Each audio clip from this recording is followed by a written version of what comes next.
겨울밤의 분노부산의 겨울밤. 매서운 바람이 골목을 휘감고 어둠이 자욱이 깔렸다. 골목 끝 작은 국수집 앞 희미한 가로등 밑으로 박지혜가 휘청휘청 걸어왔다. 볼이 발갛게 상기되고 입겐 술내와 함께 질긴 분노가 묻어 있었다. 회사 송년회가 끝난 뒤 속엔 억울함과 불만만 남았다. 도대체 내가 뭘 그렇게 잘못했는데 왜 다들 나만 바보 취급하지? 지혜는 빈 골목에 대고 낮은 목소리로 읊조렸다. 길가에 던져진 담배꽁초를 지그시 짓밟으며 아련히 창밖으로 켜진 국수집 불을 바라봤다. 역시 또 집에 벌써 들어와 계시네. 그 집 안에선 황순자, 늘 성실을 얼굴에 얹은 시어머니가 늦은 야식거리를 정리하고 있었다. 집안에 들어설 생각에 지혜의 위장은 벌써부터 뒤틀렸다. 저 사람은 늘 저 자리에 있고 나는 늘 겉도는 사람. 문을 열려는 순간 안쪽에서 딸깍 소리가 들렸다. 순자가 직접 문을 열고 나왔다. 이 늦은 밤에 술까지 마시고 또 무슨 일이야? 바람이 휙 들어오며 두 사람 사이로 차가운 기운이 몰려들었다. 지혜는 고개를 들고 시어머니를 노려봤다. 어머님, 제가 몇 시에 들어오든 꼭 잔소리를 하셔야겠어요? 잔소리가 아니라 내 몸 걱정돼서 하는 거지. 제 몸은 알아서 챙겨요. 말하지 않아도 돼요. 지혜는 말끝을 매섭게 날렸다. 순자가 한숨을 내쉰다. 인상이 왜 그래? 술까지 마셨으니 내일 또 힘들겠네. 네, 어머님은 좋은데 저는 항상 나쁜가 봐요. 도대체 제가 뭘 그렇게 잘못했는지 말씀 좀 해주세요. 지혜의 목소리가 점점 커졌다. 집 안 조용히 있던 남편 민호는 소리 지르는 소리에 움찔했다. 순자가 냉정하게 답했다. 난 네가 뭐라 해도 괜찮다. 하지만 우리 민호한테는 상처 주지 마라. 지혜가 비웃으며 대꾸했다. 어머님, 민호 씨한테 상처 주는 건 저라기보다 평소에 어머님이 더 많이 주시잖아요. 저한테 모진 말만 하는 거 아세요? 찻잔이 들어졌고 지혜 손에서 미끄러져 땅에 떨어졌다. 찬바람과 함께 깨진 소리가 골목을 갈랐다. 아이고, 또! 순자가 깨진 잔을 주우려 허리를 숙였다. 지혜는 거친 숨을 몰아내며 말하였다. 제가 없는 게 훨씬 편하지 않으세요? 늘 저만 바르고 부족하고. 그 순간 통로를 지나던 이웃 노인이 두 사람을 힐끗 돌아봤다. 순자는 곁눈질하는 노인을 의식하며 낮은 소리로 말하였다. 그리고 이런 밤중에 소리치지 마. 온 동네 다 들릴라. 지혜가 빙그레 웃었다. 들으라지요? 다들 얼마나 내가 불행한지 아실 필요 있잖아요. 집 안으로 들어온 지혜는 그대로 신발 끄는 소리도 없이 거실로 들어갔다. 민호는 조심스럽게 다가왔다. 오늘 회사에서 무슨 일 있었어? 지혜는 남편을 가시돋친 시선으로 올려다봤다. 당신은 내 일에 관심이나 있어? 맨날 회사 일 핑계로 늦게 오지 않으면 어머니 뒤치다꺼리나 하고. 민호가 잠시 입술을 훔치곤 작게 탄식했다. 지혜야, 오늘은 그만하자. 엄마도 피곤하시니까. 지혜가 소리쳤다. 나는 안 피곤해? 그녀의 한숨엔 깊은 한 맺힘이 실려 있었다. 모든 게 꼬여버린 밤, 순자는 부엌에서 조용히 미소를 거두고 무거운 손으로 설거지 거리를 만졌다. 도대체 뭐가 문제인지 같이 살기 참 힘들구나. 지혜는 방에 들어서자마자 가방을 휙 집어던졌다. 몸을 침대 위에 던지고 눈을 지그시 감았다. 모든 게 다 싫다. 저 집도, 저 시어머니도, 민호도. 얼마 지나지 않아 노트북 알람이 울렸다. 지혜는 자신의 인생이 왜 이렇게 꼬였는지, 언제부터 이렇게 되었는지 되짚기 시작했다. 어릴 적 평범하고 소박한 가정, 아버지의 엄한 한마디도 이 정도로 괴롭진 않았는데 결혼 후 이 집에 들어와 매 순간 무언의 비교, 따가운 시선, 자기 자리를 느끼지 못하는 외로움. 순자는 손끝이 아플 정도로 설거지를 끝냈다. 저녁밥도 거의 건드리지 않은 그릇을 치우며 조용히 혼잣말을 했다. 애야, 며느리 하나둔 엇보이다 생각하자. 오래 참다 보면 언젠가 풀릴 날도 있겠지. 현관문이 쿵 닫히고 바람이 들어온다. 지혜는 술병을 집어들고 차가운 물을 벌컥벌컥 마셨다. 내가 왜 이 집에서 이렇게까지 살아야 하지? 왜 아무도 내 편이 없지? 거울에 비친 자신의 눈동자엔 미움만 가득했다. 시간은 천천히 흘렀다. 순자는 책상에 앉아 다이어리를 펼쳤다. 오늘도 견딘 하루. 내일은 평온한 하루면 좋겠다. 갑자기 방에서 문이 쾅 소리내며 열렸다. 지혜가 얼굴을 붉게 상기한 채 문간에 서 있었다. 어머님, 전부 너무 답답해요. 저 좀 놔주세요. 순자는 조용히 고개를 끄덕였다. 그래, 내일은 꼭 가볍게 시작하자꾸나. 하지만 그 소원도 부산 겨울밤 바람에 실려 어디론가 사라졌다. 이런 상황에선 누구라도 상처를 받기 마련이었다. 지혜는 다시 거실을 돌아다니며 투덜거렸다. 민호는 왜 내 전화도 안 받아? 진짜 미치겠네. 그녀는 방 한복판에 앉아 양손으로 머리를 감쌌다. 순자는 타블렛 옆 의자에 앉아 가족 사진을 바라봤다. 행복한 시절이 있었지. 언제부터 우린 이렇게 극과 극이 됐을까?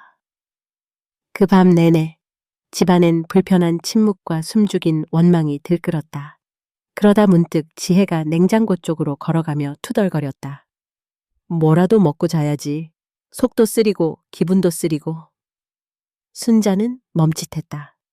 밖에 나가서 먹든지 라면이든 끓여줄까? 지혜가 피식 웃었다. 됐어요. 직접 할게요. 어머니가 또 뭘 끓여주면 나중에 엄마 노릇했다고 욕하실 거잖아요? 그 말에 순자의 얼굴이 삽시간에 굳었다. 정말 못된 말만 골라 하는구나. 지혜가 씩 웃으며 냉장고 문을 세게 열었다. 그래요. 저 원래 못됐어요. 알고도 같이 사신 거잖아요? 순자가 한숨을 길게 쉬었다. 얼마나 더 해야 이런 밤이 끝날까? 지혜는 냉장고 안에 꼭꼭 숨겨진 마음처럼 차가운 말들로 공간을 더욱 얼어붙게 만들었다. 찬 겨울밤 문틈 사이로 불빛은 점점 약해졌고 두 사람의 마음엔 싸늘한 바람만 흘렀다. 곧 이어 드디어 사건의 전조가 일어나려 하고 있었다. 며느리의 폭풍 집안 구석구석 깊은 한숨과 묵직한 긴장감이 떠돈다. 박지혜는 현관에서 겨우 신발을 벗은 뒤 거칠게 한 손으로 가방을 소파에 던졌다. 벽에 비친 자신의 그림자가 길게 살며시 흔들렸다. 거실 조명 아래엔 비어있는 잔과 널브러진 과자 부스러기. 공간엔 왠지 모를 공허함과 답답함이 가득했다. 나만 왜 이렇게 바보처럼 살아야 하지? 모두가 내게 등을 돌린 것 같아. 민호도 어머니도. 지혜는 혼잣말로 푸념했다. 다들 나만 빼고 잘 사는 것 같아. 왜 항상 시댁에서는 내가 죄인 취급이지? 겉으론 괜찮은 척하지만 속으론 다들 나를 비웃고 있어. 휴대폰을 꺼내 들었지만 화면엔 읽지 않은 남편의 메시지. 한두 개뿐이었다. 민호, 오늘 회식 많다 해서 늦을 것 같아. 너무 기다리지 마. 지혜는 피식, 마른 웃음을 흘렸다. 당연히 안 기다릴 거야. 언제 네가 내 곁에 있었던 적이 있기나 하니. 그녀는 남편에게 전화를 걸었다. 신호음이 몇 번 울리다가 이내 음성 사서함으로 넘어갔다. 변함없네. 네가 그렇지 뭐. 이마를 짚고 천장을 올려다본다. 갑자기 집안 어딘가에서 바닥을 닦는 소리가 들렸다. 부엌에선 황순자 시어머니가 남은 국수를 정리하다. 방금 발생한 실랑이로 바닥에 쏟아진 국수와 잔해를 치우고 있었다. 순자는 조용히 지혜가 던진 그릇을 주워 담으며 속삭였다. 또 밥 한 끼 제대로 안 먹었구나. 일은 힘들고 집안 분위기도 이 모양. 그래도 며느리라서 참아야겠지. 슬며시 뒤로 돌아서자 지혜가 쏜살같이 부엌 문을 열고 들어왔다. 어머님, 또 저 때문에 이런 일 생겼다고 생각하시죠? 순자는 빙글에 억지 미소를 지었다. 누가 뭐라고 해도 네가 힘들 텐데 꼭 내 탓이라고 생각하지 않아도 된다. 지혜는 눈을 부릅떴다. 정말 그렇게 생각하세요? 근데 어쩌죠? 저는 그렇게 느껴지지 않는데요? 이 집에 들어온 순간부터 그냥 민호의 와이프일 뿐, 이 집 식구는 한 번도 아니었던 것 같아서요. 순자가 가만히 지혜를 바라봤다. 깊은 주름 사이로 부드러운 안쓰러움과 조심스러운 연민이 묻어났다. 적응하는 데는 시간이 걸린다. 며느리라는 게 원래 그런 거야. 나도 처음엔 혼자 울면서 보냈고. 지혜는 말을 끊으며 비웃었다. 요즘은 그런 시대 아니잖아요. 다들 자기 인생 찾으면서 사는데. 저는 이 집에 묶여서 게임도 없고 친구 만나는 것도 죄인가요? 왜 이런 작은 자유도 이해 못하세요? 두 사람 사이 공기가 얼음장같이 차가워졌다. 순자는 쟁반에 녹차를 올려 거실로 가져갔다. 뜨거운 차 한 잔 마시고 마음 좀 가라앉혀. 알잖아. 집안 분위기 흐트러지면 모두 힘들어진다. 지혜가 탁탁 하는 소리와 함께 찻잔을 밀쳤다. 어머님, 그런 말씀은 이 집에 처음 와서부터 수도 없이 들었어요. 가르치려 들지 마세요. 저한테 가족 운운하지 마시고요. 생각보다 거친 반응에 순자도 순간 당황했다. 내 맘대로 해라. 다 커서 가족이 됐는데 왜 아직도 벽이 있는 거니? 지혜의 톤도 한층 높아진다. 벽이요? 저한테만 보이는 벽이 아니라 어머님이 일부러 더 높게 쌓으신 거 아니에요? 순자가 한숨을 토하며 말했다. 아이쿠, 너도 내 딸이었다면 이렇게까지 미워하지 않았겠지. 지혜가 목소리를 더욱 올려 외쳤다. 그래요. 그래서 더 미워요. 친딸이 아니라서 억지로 참고 억지로 맞추고 남들 눈치 보느라 숨 막혀 죽겠어요. 순자는 차분히 말을 이었다. 다른 시댁 며느리들도 다 겪는 일이야. 참고 견디다 보면 언젠간. 지혜가 말을 잘랐다. 견디다 보면 그게 해결책이에요. 남편은 늘 회사 일만 하고 저는 시댁 음식 만들고 어머님 눈치 보며 살아야 하는 게 답이라고요? 먼저 마음을 누른 쪽은 순자였다. 민호도 힘들 거야. 네 마음도 알지. 다만 우리도 사는 게 쉽지 않아서. 지혜가 씩 웃으며 대꾸했다. 민호가 힘들든 말든 어머님은 맨날 민호 걱정이죠. 언제 내가 힘들지 알아봐 준 적이나 있으세요? 저 출근할 때 커피 한 잔 챙겨준 적도 없으면서. 그리고 어머님이 준 김치, 반찬, 솔직히 맛없어도 억지로 먹은 거 알아요? 순자의 손이 미세하게 떨렸다. 지혜는 서럽고 분한 감정에 눈물이 맺혔다. 하지만 울고 싶지 않았다. 오히려 고개를 빳빳이 들었다. 어머님, 제가 대체 이 집에 왜 들어온 걸까요? 누가 내 인생 이렇게 만들라고 시켰나요? 순자가 천천히 의자에 앉았다. 너도 내 딸같이 소중해서 더 잘해주고 싶었는데 표현이 서툴렀나 보다. 하지만 그렇게까지 미워하면서 살 필요는 없지 않니? 지혜가 차가운 목소리로 말했다. 이 집에서 저 혼자 바보 같아 느끼는 시간, 어머님은 상상도 못하시겠죠. 누구도 내 고통을 몰라요. 어머님은 절대 모를 거예요. 어머님은 세상이 어머니 위주로 도는 줄 아는 분이니까요. 갑자기 거실에는 찬바람이 휩쓸듯 대화가 다시 단절되었다. 창틀에서 들려오는 윙 하는 소음만 허공에 남았다. 순자는 지혜의 경계와 오해를 어찌 풀어야 할지 알 수 없었다. 입꼬리의 작은 떨림만이 그녀의 상처받은 마음을 대변했다. 지혜는 다시 휴대폰을 집어들었다. 손끝이 떨렸다. 블록된 친구들 메시지, 답장 없는 남편, 탁탁탁. 깊은 한숨 섞인 욕설만이 거실을 메웠다. 빙그르르 돌며 지혜는 다시 민호에게 전화를 걸었다. 신호음. 그리고 아무런 응답 없이 화면이 꺼졌다. 그녀는 급기야 눈물을 떨궜다. 난 그냥 자신도 모르게 흐느낌이 터져 나왔다. 순자는 조용히 일어나 부엌으로 갔다. 찬장에 있는 약통을 열어 물 한 컵과 진통제 하나를 꺼내 들고 조용히 거실 중앙에 올려두었다. 몸 상할까봐. 두통 심하면 이거 먹어. 지혜는 말없이 등을 돌리고 창 밖을 내다봤다. 정적은 오래 지속되지 않았다. 얼마 후 민호가 퇴근해 돌아왔다. 현관문 소리가 요란하게 울렸다. 지혜야, 나 왔어. 그는 지혜를 보고 미소를 지으려 했으나 공기가 싸늘하게 식어 있는 걸 눈치챘다. 지혜는 이성을 놓은 듯 남편에게 다가가 외쳤다. 지금 와서 무슨 미안한 척해? 당신이 나 신경이나 써봤어? 맨날 엄마한테만 잘하고 난 뭐야? 나 이제 못 참아. 순자가 말리듯 다가섰다. 민호야, 오늘은 그냥 넘어가자. 엄마가 괜히. 하지만 지혜는 돌아서서 소리쳤다. 아니에요, 예, 어머님. 오늘은 못 참아요. 민호야, 네가 진짜 남편이면 한 번이라도 내 편 들어줘봐. 맨날 엄마한테 쩔쩔매면서 내가 그렇게 못나 보여? 민호가 당황스런 얼굴로 중얼거렸다.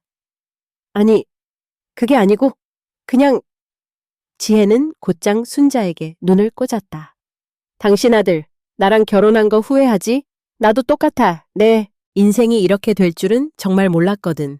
분노와 오열. 집안은 폭풍 한가운데 들어선 듯 출렁거렸다. 모든 대화가 끝난 뒤 방에 홀로 남은 지혜는 두 손으로 얼굴을 감쌌다. 이 집에서는 나 혼자구나. 결국 여기서도 외톨이. 한밤중 창밖 부산의 겨울비가 골목을 적셨다. 그리고 그녀의 마음에도 얼음처럼 차가운 어둠이 내렸다. 냉동고와 운명의 휴대폰 새벽의 기운이 이미 골목을 파랗게 물들이고 있었다. 지혜는 방에서 오랫동안 소란을 피운 뒤 부엌으로 들어왔다. 화가 풀리지 않아 목소리는 톤이 한껏 올라가 있었고 얼굴도 붉게 달아올랐다. 참, 사람이 밥도 좀 편하게 먹어야지. 속이 쓰리다 못해 뒤집히겠네. 이 기분 좀 달랠 게 뭐라도 없나? 냉장고를 세차게 열어젖히니 쿵 하는 깊은 소리가 울렸다. 안쪽에서 차가운 김이 삐져나오고 고기 몇 덩이와 앞서 담가놓은 김치, 남은 라면, 후식거리 주먹밥 몇 개가 어수선하게 쌓여 있었다. 지혜는 렌즈가 끼어진 멍한 눈빛으로 재료들을 뒤지기 시작했다. 도대체 먹을 게 없어. 엄마는 반찬만 미련하게. 아, 참. 어머니도 예전엔 날 위해 뭔가 챙겼던 적 있나? 그녀는 물끄러미 싱크대 앞에 놓인 작은 김치통을 들었다. 손끝이 닿자 투명한 액체가 흐르고 시큼한 김치 냄새가 코를 찔렀다. 에이, 짜증나. 그때 주머니에서 울리던 진동. 온통 삐걱대는 몸에서 유일하게 살아있는 생명 신호 같았다. 누구지? 지혜는 폰을 꺼내 들었지만 손에 힘이 풀려 휴대폰이 손끝에서 미끄러져 곧장 냉동고 아래로 떨어졌다. 찰나의 순간, 탁! 작은 금속성 소리와 함께 핸드폰은 얼어붙은 닭다리와 김치통 사이, 냉동고 저 구석 깊은 곳에 처박혀버렸다. 지혜는 믿기지 않는다는 듯 깜짝 놀라. 아, 씨발. 욕을 내뱉었다. 진짜 오늘은 왜 이러냐고. 분노에 찬 얼굴로 냉동고 앞에 털썩 주저앉았다. 잠시 멍하니 바닥만 바라보던 그녀는 곧 고개를 들었다. 아, 열받아. 저 안에 손 집어넣으면 혹시 다 나올까. 하지만 냉동고의 구조는 생각보다 복잡했다. 어깨까지 몸을 구부린 채 팔을 넣어야 깊은 곳에 닿을 리 없었고 무엇보다 냉기의 벽이 더 견디기 힘들었다. 그때 갑자기 등 뒤에서 느껴지는 인기척. 황순자가 졸린 얼굴로 부엌에 들어섰다. 지금 몇 시인데 또 냉장고 뒤적이니? 자다 말고 무슨 일이야? 지혜는 얼굴을 비틀며 으쪼린다. 어머니 핸드폰이 냉동고 안에 떨어졌어요. 전 못 빼겠으니 직접 하시든가. 내 손 뭐하러 달고 다니니? 내가 하면 더 잘하나? 말투는 정색했지만 순자는 어떻게 하나 싶어 부엌 쪽으로 다가갔다. 냉동고 뚜껑을 활짝 열고 안을 들여다보며 말했다. 이거 참, 내 성질은 기가 막혀서 저 깊은 데 떨어진 걸 어떻게 손만 넣어서 꺼내. 잠깐, 뒤로 빠져봐. 순자는 먼저 빙그레 웃는 척 했지만 내심은 약간의 화도 섞인 듯했다. 좀 도와줘야지. 왜 항상 네가 사고만 치면 다 남이 수습해야 해? 지혜는 빈정거렸다. 네, 저는 원래 문제만 일으키고 어머니는 늘 잘 수습하시잖아요. 얼마나 대단해요. 순자는 대꾸하지 않고 조심스럽게 몸을 냉동고에 기울였다. 이상하게 너만 오면 집안이 시끄러워진다니까. 손을 최대한 안쪽으로 집어넣으려 애쓰던 바로 그때 지혜의 눈동자에 쌓였던 분노와 피로의 그림자가 한꺼번에 솟구쳤다. 속 트임 없는 심정, 술기운, 누적된 갈등이 한순간 무의식적으로 터졌다. 차라리 여기서 이대로 다 끝내버리고 싶다.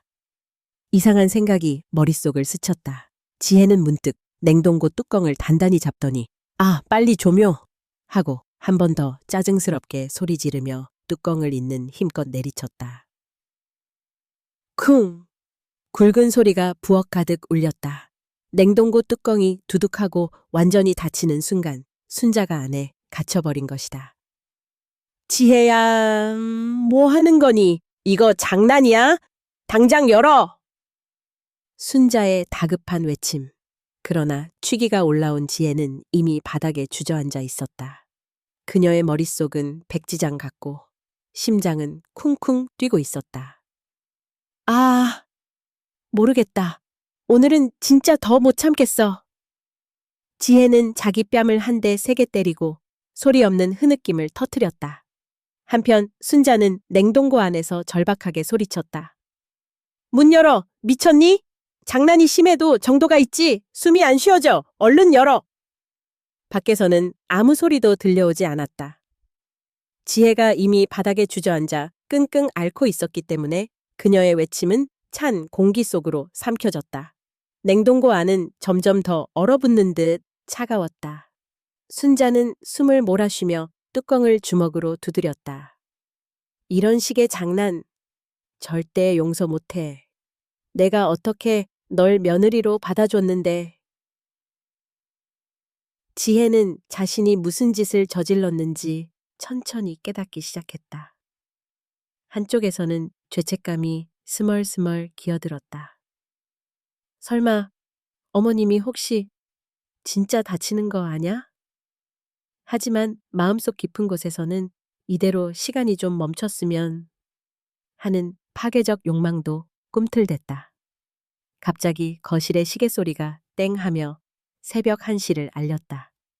청명한 그 울림이 온 집안을 얼음장같이 싸늘하게 만들었다. 지혜는 몸을 웅크린 채 바닥을 노려보며 생각했다. 나는 도대체 뭘 하고 있는 거지? 돌아버릴 것 같아. 그래도 손끝은 미동도 없었다. 아직 뚜껑을 열기엔 그녀의 마음은 분노와 피곤, 절망에 사로잡혀 있었으니. 안에서는 점점 숨이 차올랐다. 순자는 본능적으로 살아남기 위해 벽을 긁고 뚜껑을 치받으며 외쳤다.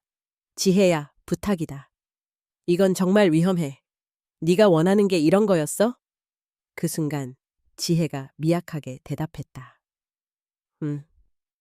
조금만. 그냥 나도 너무 힘들어서.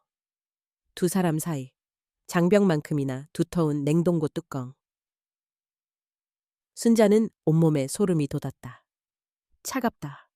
숨이 안 쉬어져. 손을 더듬으며 머릿속으로 지난 기억들이 빠르게 스쳐갔다. 민호 어렸을 때 남편 떠나고 이 작은 가게 붙잡으려고 얼마나 버텼는데. 차디찬 공간 속 온갖 희망과 후회, 그리고 며느리에 대한 애증이 뒤섞여 갔다. 시간이 흐를수록 냉동고 안은 더욱 고요해졌다. 순자의 마음 한구석엔 살아남고야 말겠다는 다짐과 동시에 지혜에 대한 막막한 절망이 교차했다. 지혜는 부엌 구석에 앉아 몸을 웅크렸다. 불빛은 희미하게 쏟아지고 그녀의 눈동자엔 두려움과 혼란만이 남아있었다. 이렇게까지 할 생각은 아니었는데 눈물이 한 줄기 뺨을 타고 흘러내렸다. 어떻게 된 거지? 나는 정말 괴물이 된 건가? 그녀의 손은 공허하게 주먹을 쥐었다 펴는 걸 반복했고 한동안 부엌엔 아무도 아무 말도 하지 못했다. 순자의 절규, 지혜의 무기력, 그리고 냉동고 안팎에 단절된 시간. 이 밤은 누구에게도 끝이 보이지 않았다. 차가운 새벽, 막막한 고요 속에 운명의 커다란 전환점이 시작되고 있었다. 어둠과 한기, 냉동고 안은 처음부터 완벽한 암흑이었다. 빛은 단 한 줄기조차 스며들지 않았다. 황순자는 자신이 마치 깊은 지하 동굴 속에 빠진 것 같은 감각에 사로잡혔다. 몸을 움츠릴수록 냉기와 습기가 뼛속 깊이 파고들었다. 모든 소리가 뚫린 듯 맹렬했던 바깥 소리도 이제는 마치 구름 너머 아득하게 들려올 뿐. 이곳에는 시간도 방향도 없었다. 왜 이렇게 된 거지? 지혜가 정말 일부러 이런 짓을 한 거야? 아니야. 설마. 얼어붙은 공기 속 우선 황순자는 본능적으로 숨을 크게 들이마셨다. 하지만 냉동고 특유의 장치 냄새와 섞인 찬 공기 탓에 기침이 나왔다. 입술은 이미 금세 마르고 한기가 손끝, 발끝으로 퍼지기 시작했다. 지혜야, 지혜야, 그만해, 장난치지 말고. 당장 열어! 겉으론 침착하려 애를 썼지만 목소리는 떨리고 있었다. 손끝으로 두꺼운 뚜껑을 두드리는 소리만이 자신의 존재를 증명할 유일한 길이었다. 쾅! 쾅! 쾅! 하지만 뚜껑은 안쪽에선 미동도 없다. 냉동고 특유의 고무 패킹이 뚜껑을 꽉 막아서 힘을 줘도 꿈쩍도 하지 않는다. 밖에서 들리는 소리도 더 이상 없다. 지혜는 혹시 나가버린 건가? 아니면 정말로 그냥 잠든 걸까? 불안, 공포, 분노, 슬픔, 숨 쉴 때마다 온몸에 세찬 전율이 밀려왔다. 안 돼, 여기서 나가야 해. 나는 죽을 수 없어. 주먹을 불끈 쥐고 황순자는 한 번 더 목청껏 외쳤다. 제발, 누가 좀 도와줘. 갑작스럽게 기억이 뭉텅뭉텅 밀려들었다.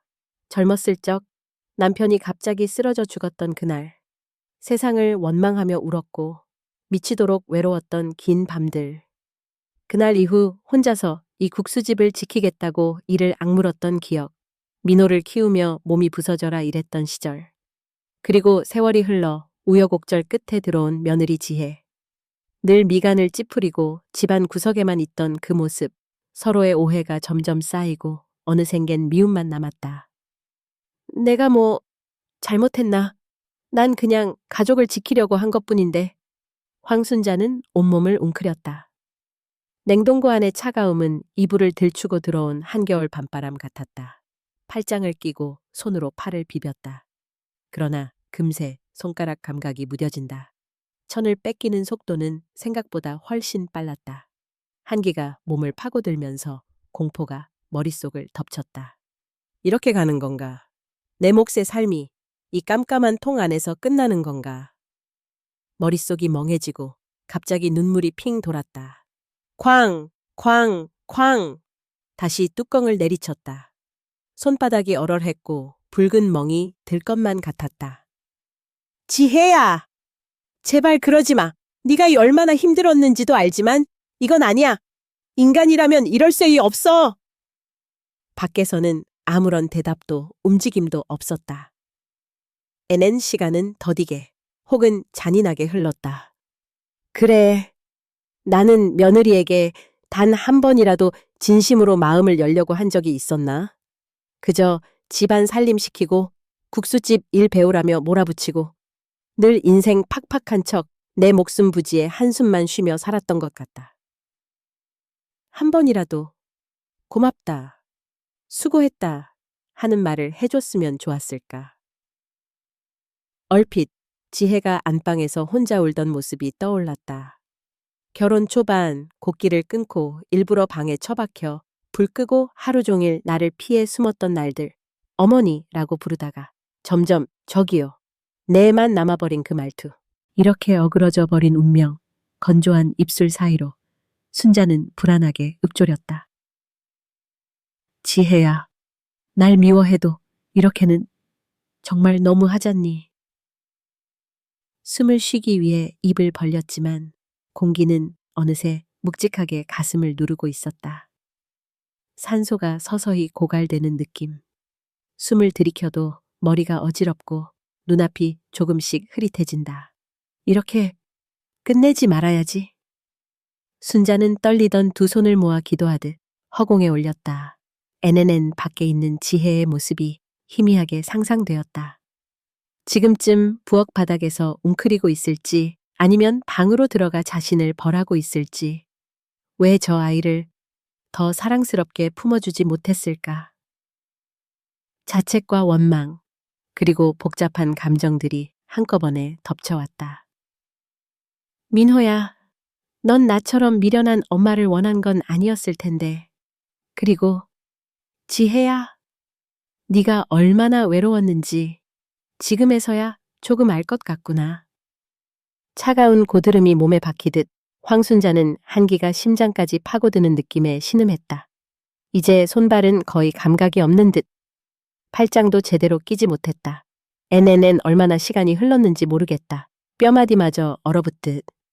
점점 검은 의식의 벽이 다가오기 시작했다. 그때 어둠 속에서 낮은 소리가 들렸다. 쿵쿵, 쿵.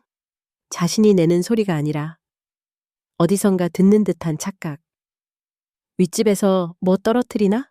환각에 가까운 망상이 조금씩 스며들었다. 누구 없어요.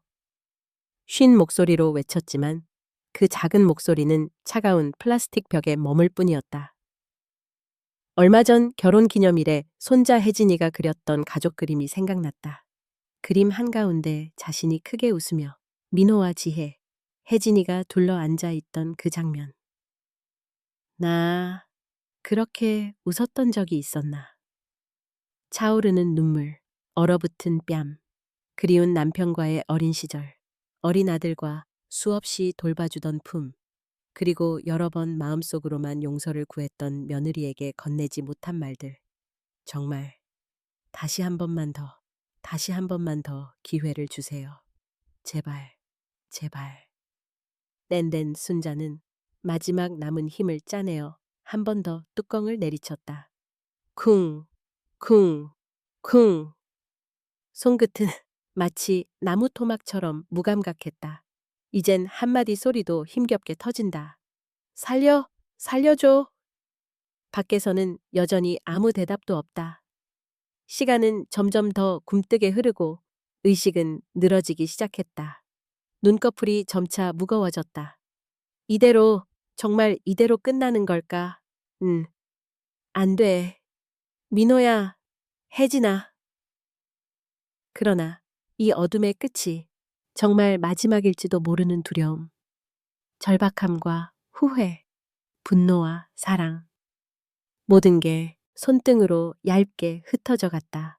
황순자는 마지막으로 조용히 속삭였다. 하나님, 단 한 번만 아들에게 또 며느리에게 사랑한다 말할 기회. 콧등엔 차가운 눈물이 맺혔다. 모든 감각이 멀어지고 차가운 어둠만이 가득했다. 영원한 원한 부산의 새벽은 한없이 차가웠다. 겨울비가 얕게 뿌리는 골목에선 고요함만이 무거운 담요처럼 드리워졌다. 박지혜는 부엌 바닥에 웅크리고 앉아 잔뜩 웅크린 채 자신도 모르게 숨만 죽였다. 심장은 빠르게 뛰고 머릿속은 텅 빈 것 같다가도 온갖 생각이 스쳐갔다. 내가 도대체 무슨 짓을 한 거지? 방 안시계는 새벽 4시를 울리고 있었다. 하하, 죽겠네. 이대로 아무 일도 없었던 것처럼 아침이 오면 좋겠는데. 지혜는 고개를 숙인 채 턱을 괴었다. 어둠 너머에서 누군가 자신을 엄하게 노려보는 것 같은 착각이 들었다. 혹시 어머니가 진짜 무슨 일이라도 당하시면 내가? 몸서리가 쳐졌다. 그때 현관문 비밀번호 입력음이 요란하게 울렸다. 비빅, 찍, 찍. 문이 열리고 마른 바람과 함께 남편 이민호가 들이닥쳤다. 손에 노트북 가방을 든 채 안경 너머로 걱정 가득한 눈빛을 드러냈다. 지혜야! 목소리에 긴장과 분노, 걱정이 함께 섞였다. 지혜는 천천히 고개를 들며 대답했다. 왔어? 이 시간에 무슨 일이야? 전화도 안 받고 문자 답도 없고 엄마한테도 연락이 안 돼. 무슨 일 있는 거 아니야? 민호는 곧장 집안을 두리번거렸다. 부엌, 거실, 침실, 화장실까지 이리저리 살폈지만 어머니 순자의 모습은 보이지 않았다. 돌연 멈춰섰다. 지혜는 축 처진 어깨로 힘없이 중얼거렸다. 이제 와서 뭐 하러 왔어? 어머니 찾으려고? 당신도 엄마밖에 몰라. 대체 무슨 소리야? 엄마 어디 계셔? 몰라. 나도 그냥 냉동고 쪽에. 민호의 눈동자가 불안하게 흔들렸다. 냉동고? 무슨 말이야? 설마. 지혜는 일부러 고개를 돌려 벽 쪽을 바라봤다. 네가 그렇게 엄마만 생각하니까 난 아무것도 아닌 거지. 난 여기서 꼭두각시처럼 살고 있는 건 알아? 민호는 순간 무언가가 부서지는 듯한 소리를 들은 듯했다. 벗겨진 벽지 위에서 떠오르는 그림자, 집안에 내려앉은 스산한 기운. 설마, 엄마! 엄마! 민호는 절박하게 부엌 쪽으로 달려가 냉동고 문을 잡아당겼다. 그러나 뚜껑은 완강하게 닫혀 있고 아무도 대답하지 않는다. 지혜야, 이게 무슨 짓이야? 너 진짜 미쳤어? 소리치며 눈을 부릅떴다. 지혜는 허탈하게 웃으며 말했다. 그래, 미쳤다 쳐. 다들 나만 미쳤대. 어머니는 늘 착한 척, 나는 항상 나쁜 며느리로 몰리지. 내가 뭘 그렇게 잘못했는데? 다들 왜 나만 몰아세워? 지금 그런 소리 할 때가 아니야. 엄마, 엄마. 민호는 울부짖었다. 냉동고 뚜껑을 세차게 두드리며 외쳤다. 소용없었다. 안쪽에선 아무런 움직임, 소리도 없었다. 지혜는 바닥에 주저앉아 절망과 울분이 뒤섞인 표정으로 중얼거렸다. 당신네 가족은 늘 서로만 감싸지. 난 한 번도 네 편이었던 적 없어. 민호가 갑자기 뒤로 돌아서더니 지혜의 뺨을 획 내리쳤다. 강렬한 통증에 지혜의 눈물이 왈칵 쏟아졌다. 이게 사람 짓이야? 네가 진짜 내 아내야? 엄마가 뭘 그렇게 잘못했다고. 어떻게 이럴 수가 있어. 그래, 나도 몰라. 난 그냥 다 미웠어. 네 엄마도 너도 나 자신도 다 싫었단 말야. 두 사람의 말끝엔 텅 빈 분노와 깨어진 신뢰만이 남았다. 엄마 찾을 때까지 우리 끝이야. 만약 엄마한테 무슨 일 생기면 너 절대 용서 안 해. 민호는 곧장 주변을 뒤지며 수첩, 핸드폰, 손전등까지 들이대고 냉동고를 살폈다. 하지만 어떻게 해도 단단히 닫힌 그 뚜껑은 멈출 줄 몰랐다. 애내낸 지혜는 방 한가운데에 남아 멍하게 천장을 올려다봤다. 밖에서 빗줄기가 점점 굵어지고 불 꺼진 부엌에선 냉각기의 윙윙거리는 소리만이 밤을 뒤흔들고 있었다. 갑자기 기억이 거슬러 올라왔다. 결혼 첫날 어머니의 차가운 말투, 민호의 무심한 얼굴, 아무도 환영하지 않았던 식탁. 지혜는 혼잣말로 읊조렸다. 왜 나만 이렇게 불행한 걸까? 내가 착하게 굴었다면 달라졌을까? 아니면 처음부터 내 자리가 없었던 걸까? 분노와 자기 혐오, 그리고 가슴속을 파고드는 죄책감. 몇 번이고 울음을 참고 결국 고통스런 한숨만이 뱉어졌다. 엄마, 제발 그냥 나오세요. 그럼 내가 다 잘못했다 할게. 진짜. 애내낸 거실에서 난리를 치던 민호는 이내 힘이 빠져 소파에 주저앉았다. 머리를 감싸주며 탄식했다. 이 집은 왜 이렇게 돼버린 거야? 엄마, 제발. 애난딴 앤슨. 그때 현관문이 슬쩍 열렸다. 아직 교복 자락이 풀린 채 이혜진이 집으로 돌아왔다. 아빠?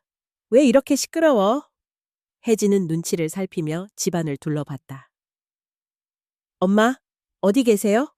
냉동고 왜 저래요? 민호가 혜진 쪽으로 다가가 침착하려 애를 썼지만 이미 얼굴에선 경악이 드러나 있었다.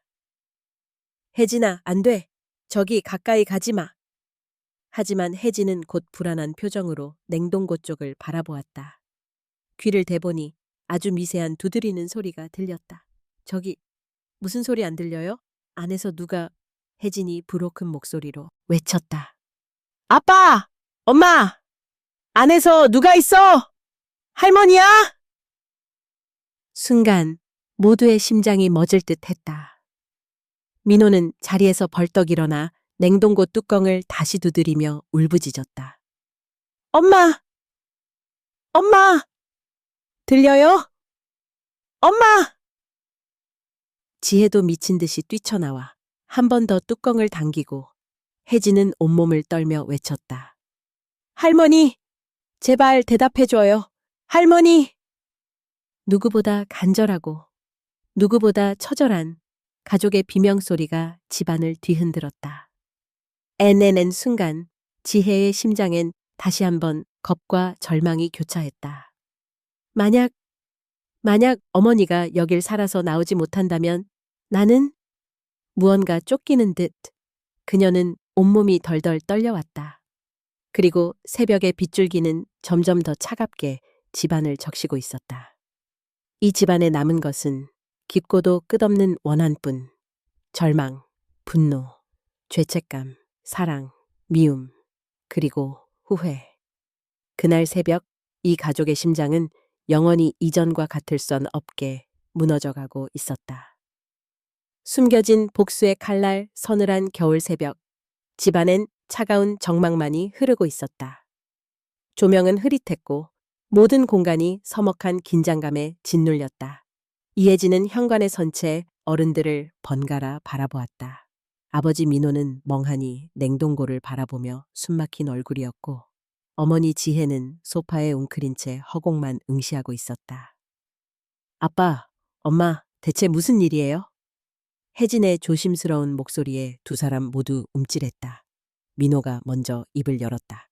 혜진아, 지금은 신경 쓰지 마. 그냥 방에 들어가 있어. 응? 하지만 혜진은 한 걸음도 물러서지 않았다. 아니에요. 분명 뭔가 이상해요. 할머니는 어디 가셨는지 말 안 해줄 거예요. 순간 거실엔 다시 살얼음 같은 정적이 깔렸다. 지혜는 답을 회피하려 했다.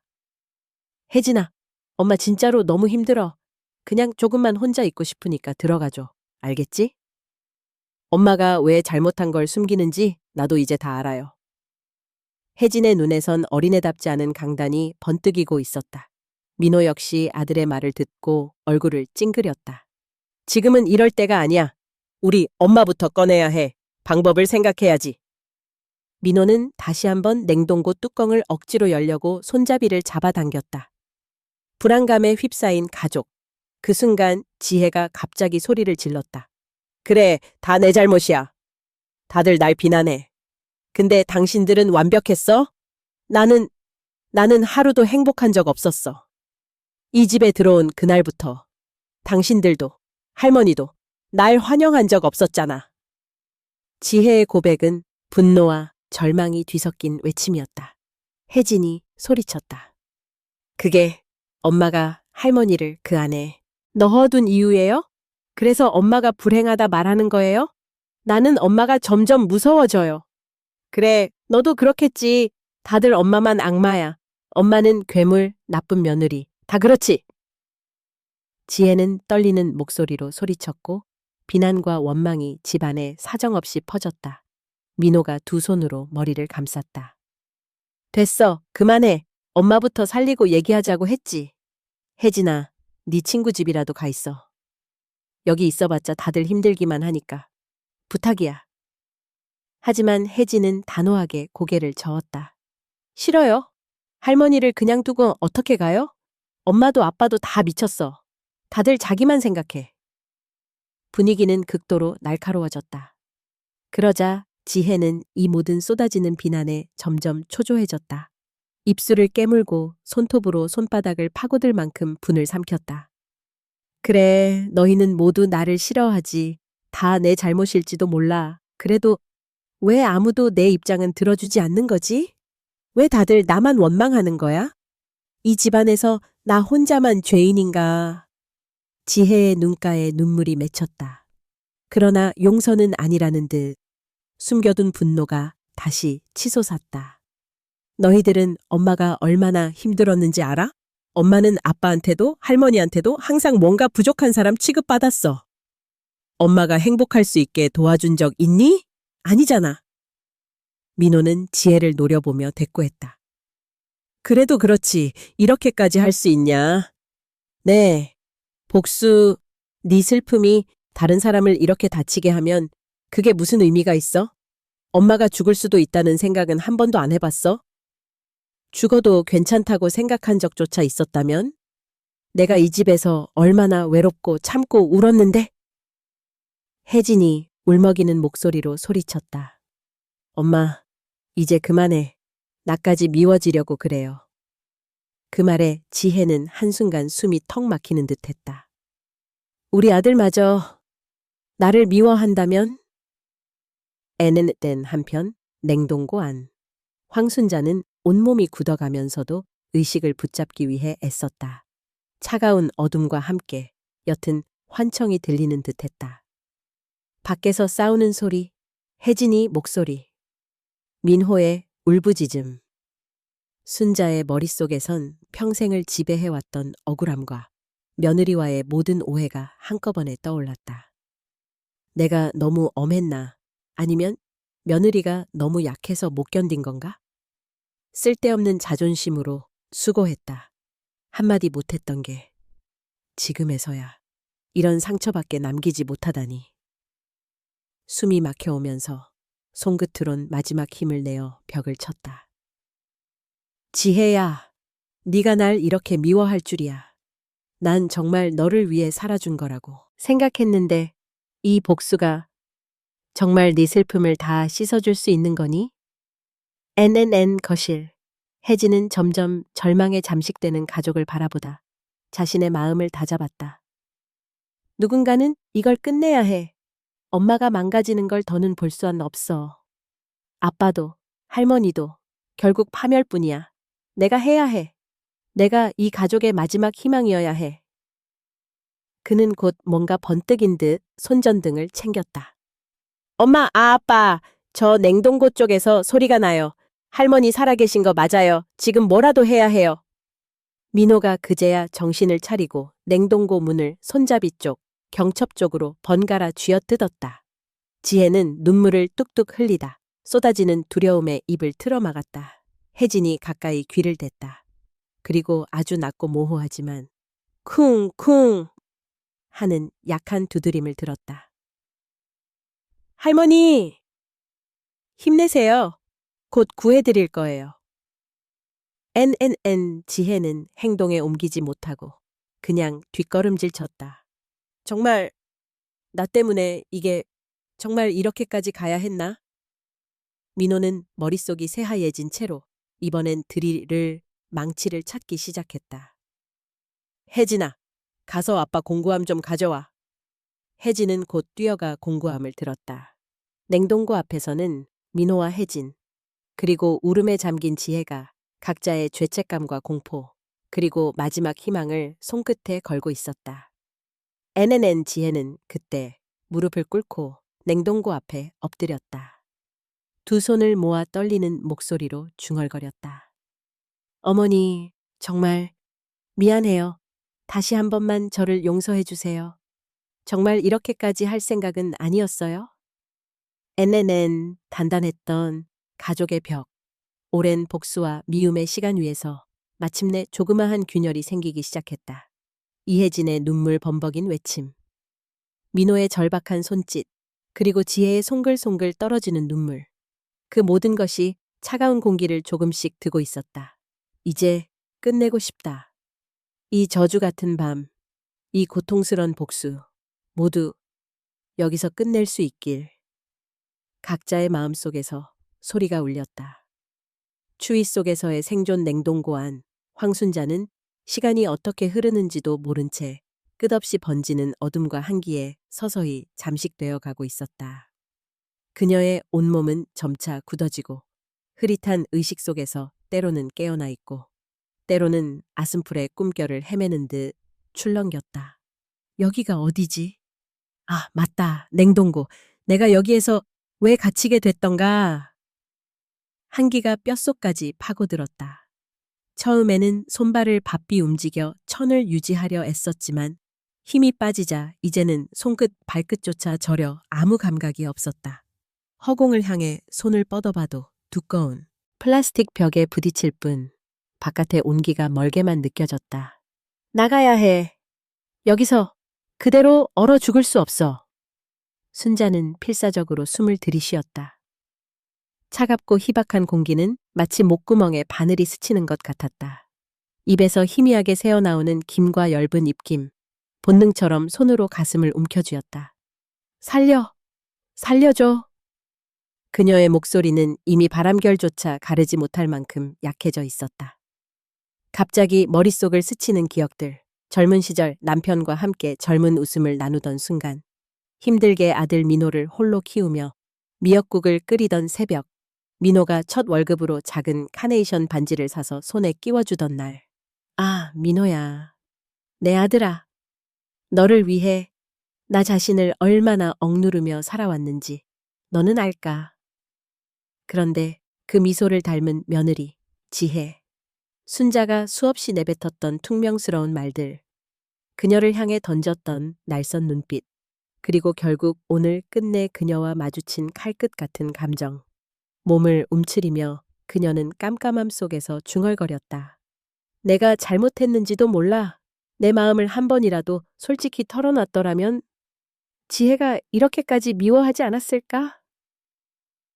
깊은 한기에 시달리다 보면 감각이 뭉툭해진다. 숨통이 막혀오고 언젠가 문득 의식이 끊길 것 같은 두려움. 그러나 그 사이에도 희미한 희망이 피어올랐다. 누가 날 찾으러 오겠지. 민호가, 혜진이가, 지혜도, 적어도 가족이니까. 내가 이렇게 사라져도 아무도 울지 않진 않을 거야. 손끝에서 점차 생기가 빠져나가고 동시에 과거와 현재, 후회와 집념이 정신을 지배했다. 민호야, 혜진아, 아직은 가고 싶지 않아. 시간이 얼마나 흘렀는지 알 수 없었다. 순자는 눈꺼풀이 무거워질 때마다 억지로 다시 떠봤다. 단 한 번이라도 아이들과 나눴던 환한 식탁의 기억, 조촐한 명절 아침, 혜진이가 열이 펄펄 끓을 때 손을 꼭 잡아주던 순간.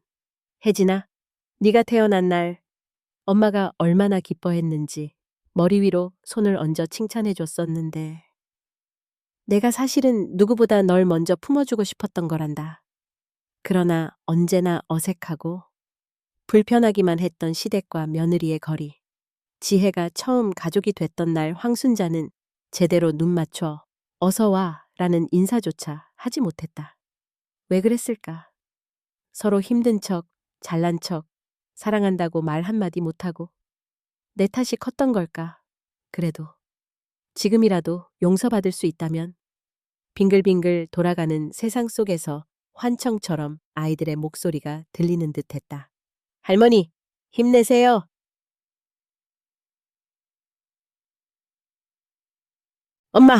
엄마, 제발 대답해줘.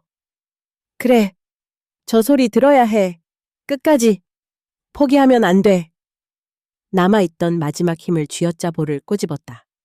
정신이 멀어질 듯한 순간마다 차갑게 얼어붙은 벽을 쾅쾅 두드렸다. 여기! 여기 있어! 아직 살아있다! 나 여기 있다고! 언젠가 문 저너머 들릴지도 모를 희미한 희망에 매달려 눈물이 자꾸 흘렀다. 그것이 차가워져 뺨 위로 얼어버리기 전 모든 후회와 감사와 마지막 빛을 붙드는 소중한 마음들이 가슴을 타고 흘러나왔다. 끝나면 내가 살아서 나간다면 정말 다르게 할 수 있을까? 의식은 점점 멀어졌다. 순자는 어린 시절 아버지의 무릎 위에서 듣던 예시야기처럼 작은 빗줄기가 얼음 틈으로 스며들기를 꿈꿨다. 뼈마디가 타들어가고 숨이 끊길 듯한 고통. 그래도 그녀는 중얼거렸다. 하나님, 한 번만 더, 이 가족을 한 번만 더 포옹할 기회를 부탁드립니다. 가끔씩 바깥 어딘가에서 소란한 움직임이 느껴졌다. 쿵쿵, 무거운 소음, 아이들의 울음, 민호의 절박한 외침. 나를 찾고 있는 걸까? 아니면 내가 상상하는 소린가? 눈꺼풀이 무거워 다치고 숨결조차 얼어붙으려 할 때 모든 기억이 한 겹 덮고 또 덮여 깊은 어둠 속 조금씩 마음속 등불은 사그라졌다. 하지만 마지막 한 가닥 생존 본능은 끝내 나지막이 속삭였다. 아직은 안 돼. 나는 아직 살아야만 해. 내 가족 곁으로 돌아가야 하니까. 순자는 떨리는 손으로 다시 한번 뚜껑을 두드렸다. 작고 약한 소리지만 그녀의 온 영혼을 담은 울림이었다. 여기 있어요. 나 여기 있어요. 제발, 제발. 누군가 들을 수 있도록. 그렇게 어둠과 한기가 집어삼키는 냉동고 안에서 황순자의 생명줄은 가장 얇은 실보다 가느다랗게 그러나 누구 못지않게 강하게 끝까지 이어지고 있었다. 절망 속의 구조 밖은 쉼없이 겨울비가 내리고 있었다. 집안도 마찬가지였다. 황순자가 냉동고 안에서 한기와 어둠에 쌓여 이빨을 부딪히고 있을 때 부엌에서는 인간의 절망과 죄책감, 분노가 소용돌이쳤다. 민호는 눈이 충혈된 채 얼굴을 굳히고 냉동고 앞에 쪼그려 앉아 있었다. 혜진은 틈만 나면 귀를 갖다 대고 약한 소리에 집중했다. 지혜는 구석에 주저앉아 얼굴을 감싸고 흐느끼고 있었다. 모든 것이 고장난 듯 멈춰 있었다. 시간마저 꽁꽁 언지반. 그러나 동시에 모두의 심장은 조급하게 뜨거워지고 있었다. 민호는 손을 덜덜 떨며 말했다. 더는 기다릴 순 없어. 이렇게 있다간 진짜... 엄마가... 그는 말을 잇지 못하고 목이 메었다. 혜진이 웅크린 채 말했다. 아빠, 아직도 소리가 나요. 아주 약하지만. 할머니가 안에서 계속 뚜껑을 치는 소리 들려요. 두 눈엔 두려움과 간절함이 뒤섞여 있었다. 지혜는 한동안 말이 없었다. 하지만 이윽고 벽 쪽에 뺨을 대고 중얼거렸다. 내가 이렇게 만들었다. 어머니. 다시 한번 기회만 주신다면. 그 순간 냉동고 안에서 무언가 더 미약하게 쿵 하는 소리가 들렸다. 신락 같고 아득했지만 세 사람이 동시에 일어났다. 민호가 날카로운 목소리로 말했다. 혜진아, 공구 가져와. 망치, 드라이버, 쇠지렛대까지 뭐든. 혜진은 눈물을 닦고 부엌 뒤편 수납장에서 낡은 공구함을 가져왔다. 지혜도 마치 신들린 것처럼 그 곁에 바싹 붙었다. 민호는 뚜껑의 고정쇠에 드라이버를 집어넣고 힘껏 비틀었다. 그러나 냉동고의 두꺼운 고무 패킹과 지나치게 단단한 걸쇠는 쉽게 움직이지 않았다. 이러다간 늦어. 민호는 치를 떨며 망치로 두드리기 시작했다. 쾅, 쾅, 쾅. 쇳소리가 새벽을 찢으며 퍼졌다. 순간 혜진이 비명을 질렀다. 아빠! 할머니! 할머니! 조금만 참아주세요. 저희가 곧 구해드릴 거예요. 모두가 결코 물러설 수 없었다. 냉동고 안 순자는 마지막 의지로 벽을 툭툭 건드리기만 할 뿐이었다. 숨이 희미하게 오르락 내리락 했고 의식은 자꾸만 비몽사몽했다. 끝인가? 이렇게 가족끼리 상처만 남긴 채. 그래도 한 번만 더. 멀리서 울려오는 함성, 망치지질, 그리고 혜진의 호소. 혜진아, 민호야, 들려, 내 목소리. 시간은 더디게 흘렀다. 공구로도 보이지 않는 곳이 있다면 잡아당겨보고 민호는 이마에서 땀을 닦으며 중얼거렸다. 좀 더 세게! 소나기에 힘을 더 주자 지렛대가 삐걱거리며 휘어졌다. 지혜는 울먹였다. 안 돼. 이러다 문만 망가지고 더 못 꺼내면. 민호는 차갑게 말했다. 그만해. 넌 가만히 있기나 해. 여기서 엄마 잃으면 모든 게 끝이야. 혜진이 떨리는 손으로 부모의 옆에 다가섰다. 아빠, 나도 할게요. 작은 손이 도구를 함께 쥐었다. 세 사람의 힘이 한 곳으로 모였다. 울음, 분노, 희망이 한데 엉켰다. 철컥, 철컥. 뚜껑은 끈질기게 버텼다. 하지만 결정적 순간 민호는 갑자기 모든 힘을 짜내어 지렛대를 틈에 집어넣고 세 사람의 힘이 동시에 몰렸을 때 쾅! 뚜껑이 순식간에 팍! 하고 열려버렸다. 강렬한 차가운 안개가 뭉텅이로 집안에 쏟아졌다. 그 속에서 창백에 가까운 얼굴과 바람에 휘날리는 머리칼. 황순자는 인형처럼 뻣뻣이 누워 있었다. 엄마! 민호가 냉동고 안에 손을 뻗었다. 차가운 살결이 닿자 그는 감전된 듯 놀라 뛰었다. 숨 쉬어, 숨 쉬어. 엄마, 제발. 지혜도 다급하게 다가왔다. 혜진은 운다. 할머니, 일어나세요. 할머니. 민호가 떨리는 손으로 어머니의 볼을 두드리며 말했다. 엄마, 엄마, 들리세요? 응답해요. 엄마, 여기 민호야. 지혜는 그 옆에서 어깨를 덜덜 떨며 어머니, 정말 미안해요. 제발, 제발. 자꾸만 울음이 터져 나왔다. 바깥 공기가 황순자의 뺨을 스쳤다. 순식간에 팔다리를 들어 올려 바닥에 눕히고 세 사람이 애타게 숨을 불어넣고 몸을 주무르며 영차, 영차. 진심으로 살려달라는 절규가 뚫고 나왔다. 그 순간 미약하게 입술이 움직였다. 작은 숨결이 피어났다. 민호가 외쳤다. 엄마! 엄마가 살아있어! 숨 쉬고 있어!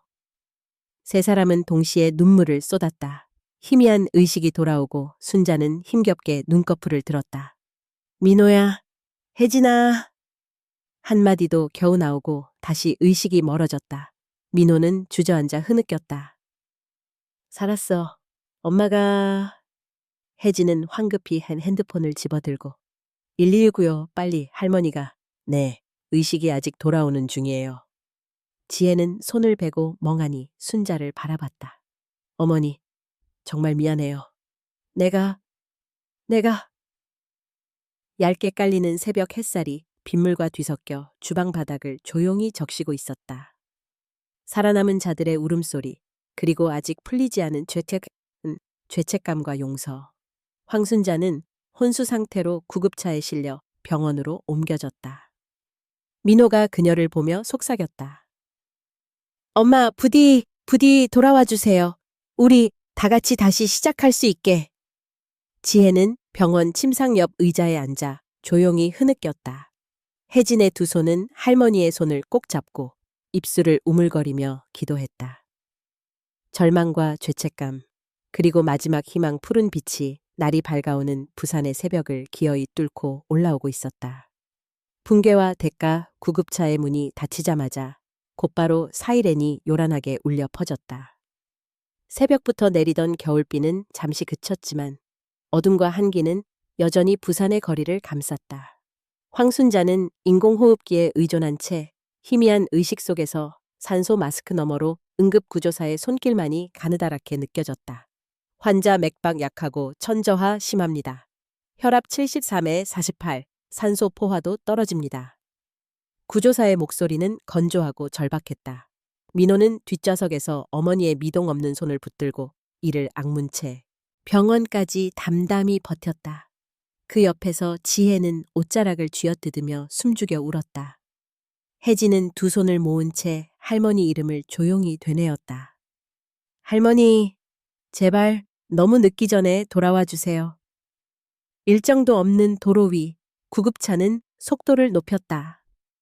응급실 입구엔 이미 의료진들이 대기 중이었다. 문이 열리자마자 황순자가 실려 나갔고 의사들은 환자 저천증, 혈압 떨어지는 중이라며 빠르게 움직였다. 민호가 뒤를 쫓아가려 했지만 벽같이 솟은 문 앞에서 멈춰설 수밖에 없었다.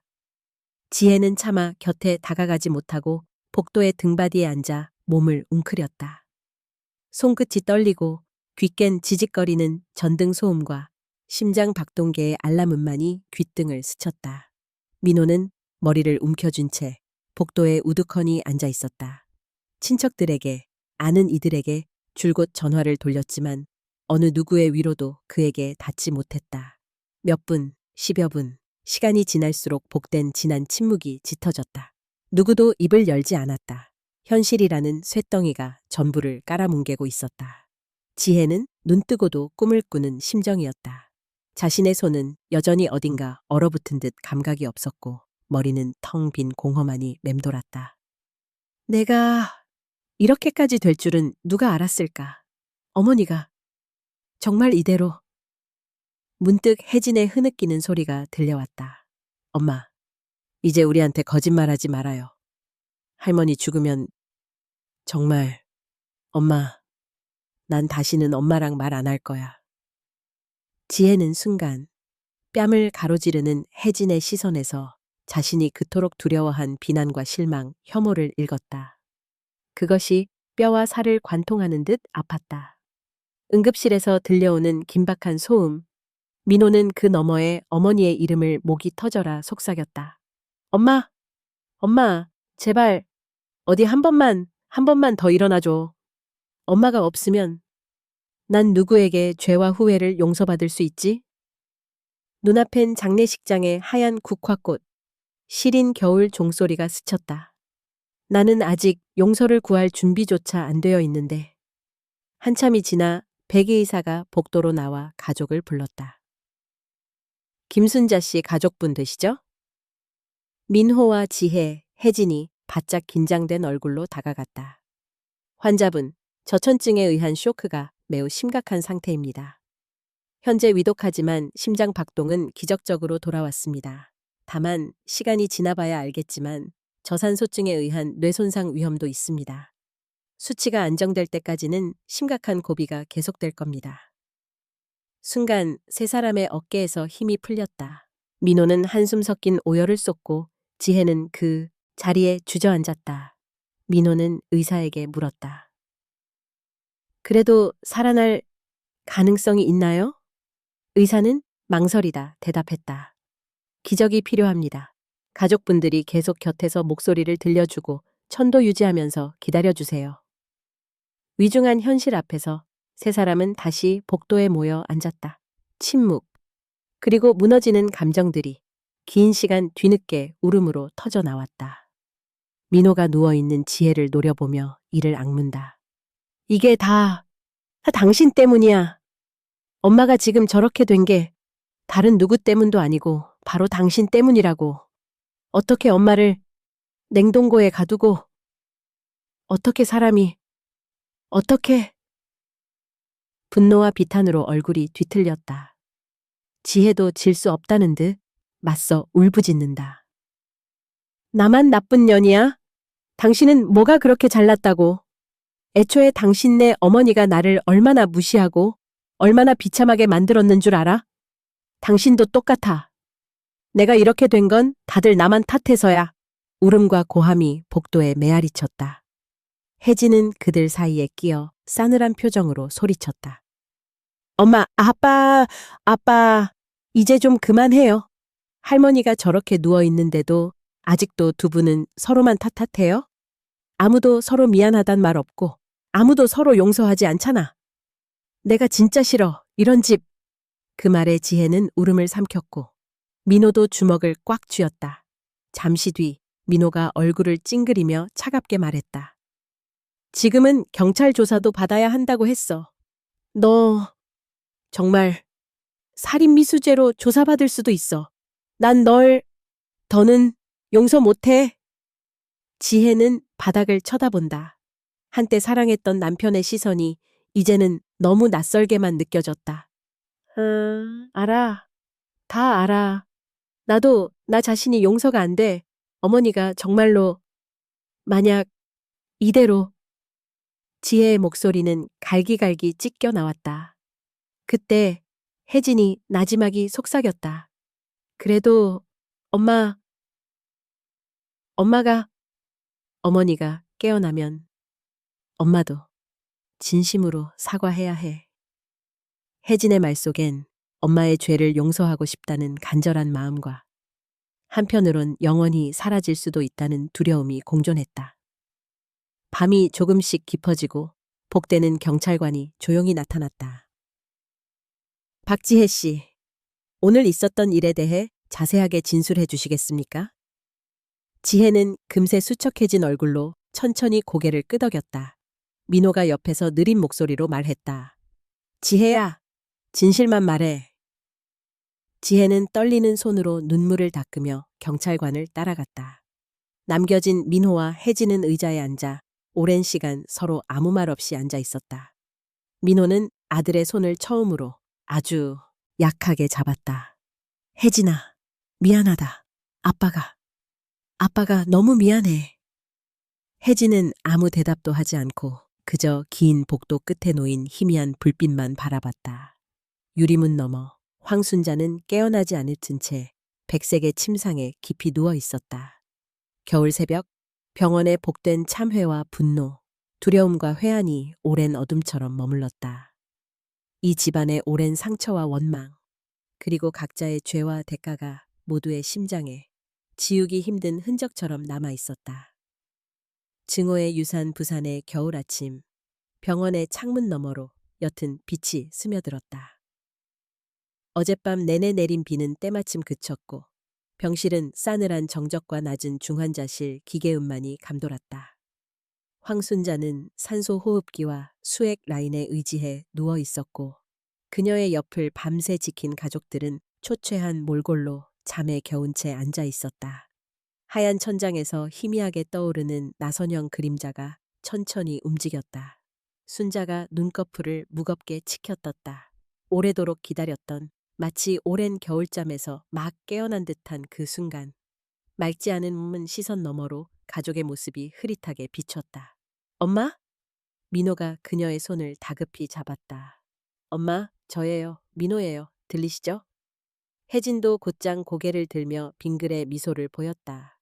순자는 잠시 혼돈 속에 머물렀다. 고통과 후회, 분노와 절망이 얼룩진 세월이 파노라마처럼 스치고 결국 인생의 마지막 출구 앞에서 새삼 모든 것을 돌아보게 됐다. 이토록 깊은 상처와 미움을 남기고 나는 이 세상을 떠나려 했던가. 그녀는 무거운 호흡을 고르며 간신히 숫기 없는 목소리로 말했다. 민호야! 혜진아! 지혜는 침대 머리맡에 앉아 있다. 이내 억눌린 울음과 함께 시선을 돌렸다. 어머니, 정말 죄송해요. 모든 게 제 탓이에요. 다시는 용서받을 수 없을 것 같아요. 순자의 눈가에 미동이 일었다. 단 한 번의 고백, 한 번의 사죄를 기다려온 세월이었다. 그녀는 힘겹게 손을 뻗어 지혜의 손등을 잡았다. 손끝이 닿는 그 짧은 순간, 서로의 천과 속죄, 그리고 너무 늦은 화해의 갈망이 뒤엉켰다. 나도 미안해. 내가 조금만 더 이해하려 했더라면 우리가 이토록 미워하지 않아도 됐을 텐데. 아가, 다신 이런 불행이 우리 집에 남지 않게 해다오. 지혜는 마치 풀려버린 실타래처럼 울음을 터뜨렸다. 하지만 그 눈물 위로 절망의 그림자는 여전했다. 병실 문이 열렸고 경찰이 서류를 들고 차분한 표정으로 들어섰다. 박지혜 씨, 오늘 오전에 추가 조사가 예정되어 있습니다. 준비가 되면 안내해 드리겠습니다. 민호가 경찰에게 다가가 조용히 물었다.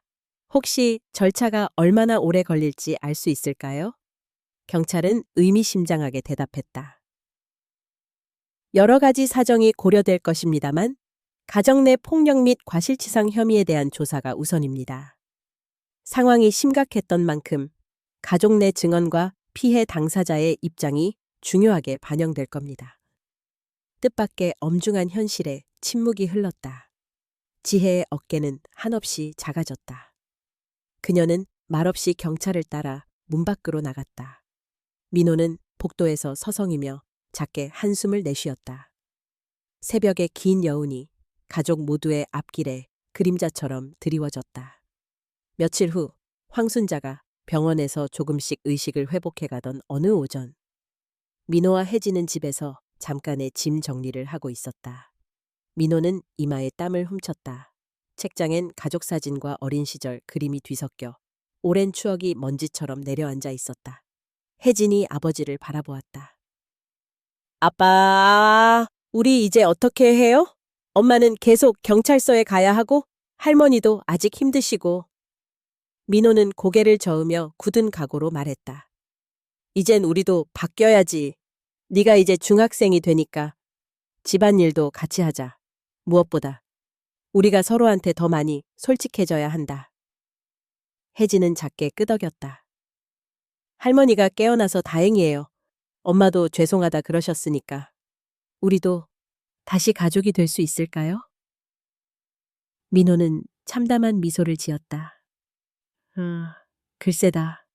사실 아빠도 잘 모르겠다.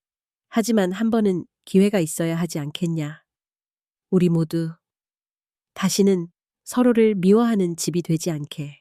그날 오후 이혼 서류에 서명한 지혜는 경찰서에서 한동안 머무른 후 가족에게 잠시 작별 인사를 하러 병실로 들렀다. 순자는 이미 소식을 들었다는 듯 무거운 눈동자로 지혜를 바라보았다. 두 사람 사이엔 이루 다 헤아릴 수 없는 감정의 강이 흘렀다. 지혜가 조용히 말했다. 어머니, 아마 이번이 당분간 마지막 인사일 것 같아요. 제가 다시 돌아올 수 있을지, 그땐 정말 가족이 되길 바랄 수 있을지, 저 자신도 잘 모르겠어요. 순자는 흐린 눈동자로 잠시 천정을 바라보다 애써 미소를 지으며 대답했다. 아가, 사람이 미우면 미울수록 계속의 보석 한 알쯤은 남아있다고 했다. 그게 가족의 힘이고 원한이 이어지면 상처만 남기는 법이다. 서로 증오의 유산 대신 용서와 사랑을 남길 수 있기를. 그것이 나의 마지막 바람이란다. 지혜는 한참을 고개 숙인 채 울다 황급히 일어나 병실 문을 빠져나갔다. 민호와 혜진은 창가에 서서 이제는 완전히 달라진 가족의 실루엣을 바라보았다. 바깥에선 또다시 겨울비가 소리 없이 내리고 있었다. 아빠, 이제 우리 진짜로 서로 사랑할 수 있을까요? 민호는 아들을 꼭 안아주었다. 다시는 내 앞에서 서로 미워하는 부모가 되지 않을게. 아빠도 많이 배웠다. 우리가 할머니 곁을 함께 지키자. 밤이 깊어가고 황순자는 병실 천장에 붉은 깃발처럼 희미한 헤드라이트 그림자를 바라봤다. 긴 세월, 내 안의 분노와 두려움, 미움과 경쟁심, 그 모든 것이 남긴 상처. 이제는 내려놓아야지. 순자는 빗물 자국이 번진 병원의 유리창 너머로 다시 연결되기를 바라는 가족의 작은 소망을 그려보았다. 다음 날 아침 혜진은 할머니 곁에서 작은 목소리로 말하였다.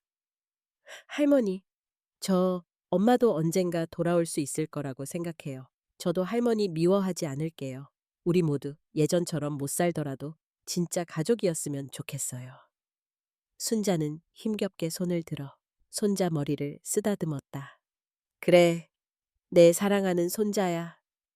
이제 우리 집에 증오 대신 희망만 남도록 할머니가 반드시 약속할게. 그렇게 이번 겨울 부산의 길고 깊은 밤은 이제 새로운 아침을 준비하며 천천히 물러났다. 하지만 그 밤이 남긴 상흔만은 가족 모두에게 오랫동안 증오라는 이름의 유산으로 깊이 새겨졌다. 그리고 먼 훗날 그 유산이 비바람을 견디는 뿌리로 남을지 아니면 새로 피어나는 용서의 꽃으로 피어날지 이들의 선택에 따라 정해질 터였다.